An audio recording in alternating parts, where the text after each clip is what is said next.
¿A qué distancia pueden encontrarse las prácticas de enseñanza-aprendizaje que se dan actualmente en nuestros colegios cristianos de los principios y métodos de la pedagogía de Jesús?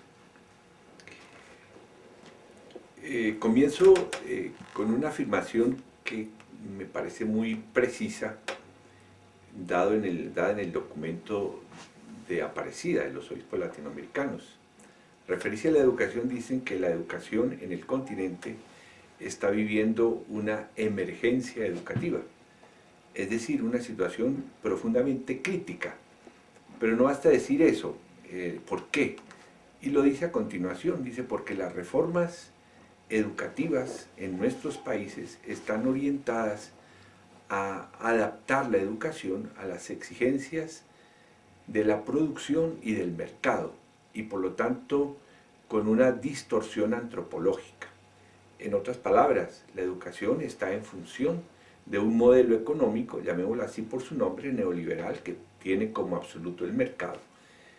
Y ciertamente la persona humana no es, en este modelo económico y en estas reformas educativas, no es lo central ni es el fin último.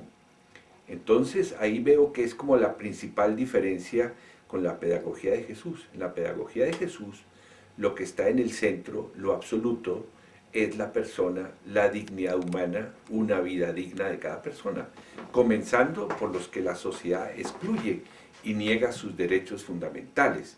Entonces nos encontramos con dos versiones muy diferentes de educación. Una que es mercadocéntrica y otra que es centrada en la dignidad del ser humano, de cada persona humana, para su realización plena. Entonces es antropocéntrica frente a una mercadocéntrica, se podría decir. Muchísimas gracias, Padre. ¿Qué principios de la pedagogía de Jesús son claves en una escuela con identidad cristiana? El primer principio, muy relacionado con el anterior, es el primado de la persona humana y su dignidad. Para Jesús lo que más vale es la persona y una vida digna del ser humano. Todas las demás cosas, instituciones, leyes, organizaciones, son funcionales. Para Jesús lo absoluto era la utopía de Dios, el reino de Dios y su justicia, que no es otra cosa que el valorar el ser humano, reafirmar la justicia sobre cualquier otra cosa, el garantizar la dignidad y la vida de toda persona. Un segundo principio es el principio de la compasión misericordia. Para Jesús, frente a la necesidad, ante el dolor, el sufrimiento, la primera actitud que tiene es la de la compasión, es decir, si tomamos en el sentido original bíblico, significa sentir el dolor del otro en sí mismo. Es esa identificación con las necesidades, el sufrimiento de los débiles, de los postergados, de los que no cuentan, de los que son excluidos. Para Jesús el proyecto del reino de Dios es incluyente. Incluyente comenzando por aquellos que la sociedad pone al margen, desconoce, niega sus derechos.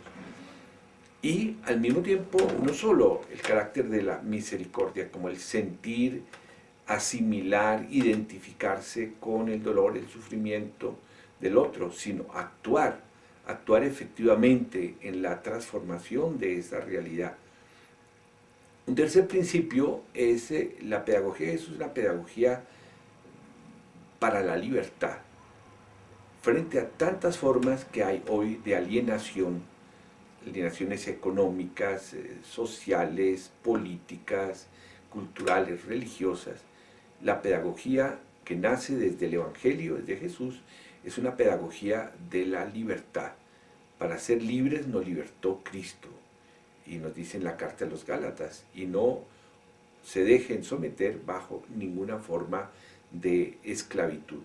El proyecto de Jesús en la sinagoga de Nazaret, que es como esa proclama de su misión, nos dice: he sido consagrado para anunciar una buena noticia a los pobres, es una noticia de liberación. Veo que son como tres principios, entre tantos otros, que caracterizan la pedagogía de Jesús y que deben ser para nosotros esenciales, sin el cual pues no nos identificamos con esa pedagogía del Señor. Muchas gracias, Padre.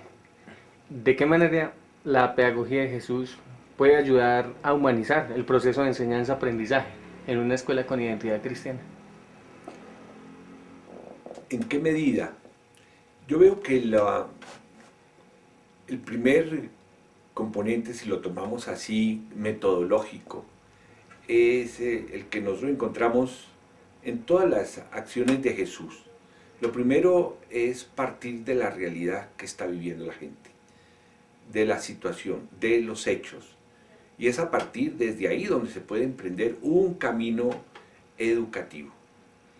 Desde ese acompañamiento, desde esa realidad que es a la que debe tender la buena noticia de Jesús, la buena noticia del reino, es donde comienza un camino pedagógico, un camino que, si lo tomamos el ejemplo de Jesús en el capítulo 24 de San Lucas, el camino de Emaús, es un camino pedagógico, parte de una realidad dramática, como fue la condena de Jesús a muerte y el fracaso, la decepción de aquellos que tenían expectativas muy diferentes frente a Jesús. Es una situación de dolor de una ciudad que ha condenado a aquel que esperaban fuese el que iba a liberar a Israel. Pero ese camino luego se va desarrollando a través del acercamiento a las personas que están decepcionadas, desesperanzadas, frustradas.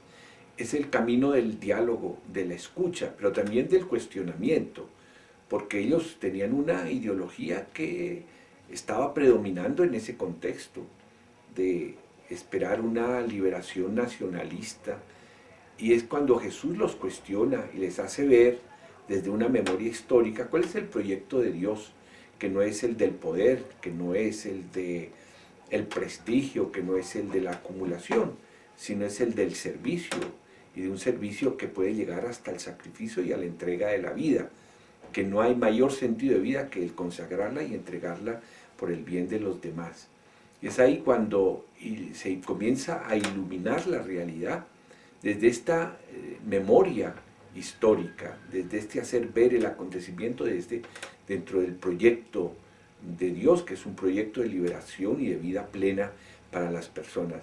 Y es así primero como se va tocando el corazón, recalentando el corazón y también abriendo la mirada.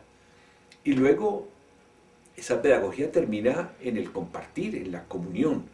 Es cuando en torno a ese símbolo de la casa donde se entra, de la mesa, del pan compartido, es en la realidad de la comunión, de la fraternidad, de la solidaridad, donde se abren los ojos plenamente, donde se le reconoce que quien está en ese camino de los que están decepcionados y comienzan otra vez a reanimarse y ver de manera diferente lo que ellos antes veían como un fracaso. Y finalmente es una pedagogía de la esperanza, del anuncio de la vida, de la resurrección, que es lo que tenemos que hacer también en nuestras sociedades. Veo ahí como el camino muy hermoso de una pedagogía de Jesús, el partir de una realidad dramática, desesperanzadora, pero cómo Jesús nos va haciendo entender y ver de otra manera esa realidad. Y solo en la comunión, en la fraternidad es cuando podemos ver con los ojos de Jesús la realidad. Y esto transforma el corazón, transforma la mente y nos hace portadores de una buena noticia de esperanza a nuestras comunidades, a nuestro pueblo. Padre Mario, ¿qué implicaciones tendría seguir esta metodología ya en los planes curriculares, en los planes de área, en las ciencias naturales, en las ciencias humanas, en las ciencias sociales? ¿Sí? Yo veo importante esta metodología. ¿Por qué? Porque no es una metodología ni deductiva ni inductiva, sino dialéctica. Pero lo primero que es una educación en contexto, una educación que no sea en un contexto, hoy en día no sé qué sentido pueda tener. De modo que en cada una de nuestras materias en cada una de las asignaturas o de las áreas, debemos ver cómo esa realidad que se va o a aprender o a construir, ese conocimiento, tiene que tener y partir y tener como referente la realidad que está viviendo el joven, el grupo humano al cual pertenece y la realidad también del país y del mundo. Si no, es una. Pero entonces es ayudar a comprender, es ahí donde veo que cualquier ciencia debe ser una hermenéutica, ayudarnos a entender, a comprender esa realidad que se vive, cualquiera que sea, la realidad de las ciencias naturales, las realidades políticas, las realidades económicas, las realidades de pensamiento, desarrollo del pensamiento artístico, comenzar a analizarlas, a interpretarlas, y es ahí donde juega el Evangelio como una clave hermenéutica de interpretación. Cada ciencia tiene sus parámetros, sus categorías, su epistemología propia en el conocimiento, pero el Evangelio nos da una clave de profundidad, de sentido a todo lo que estamos viendo.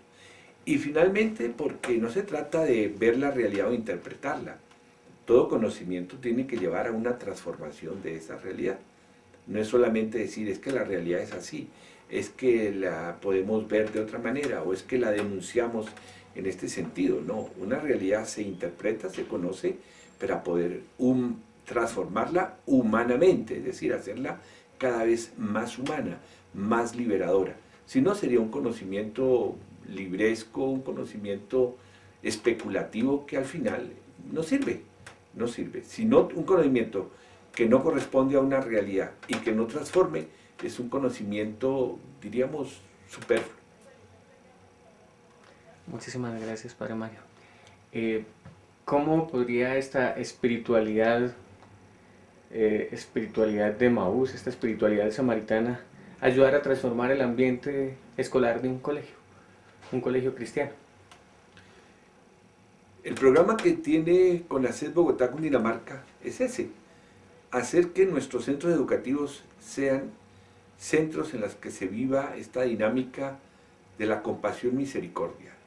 Que cada uno de nuestros jóvenes, cada uno de nuestros educadores, nosotros todos, podamos tener un corazón compasivo y misericordioso.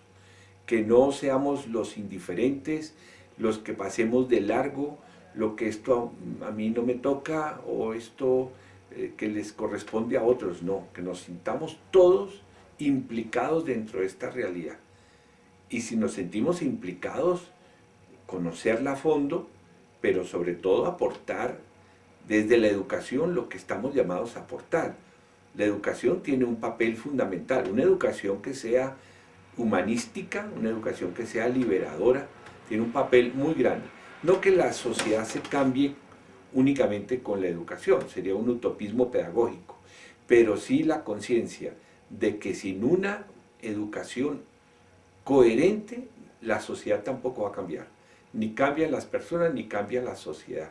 De modo que la educación es como la clave importantísima en la transformación de una persona y en la transformación de la sociedad colombiana en nuestro caso. Muchísimas gracias, Padre Mario. Ahora, permítame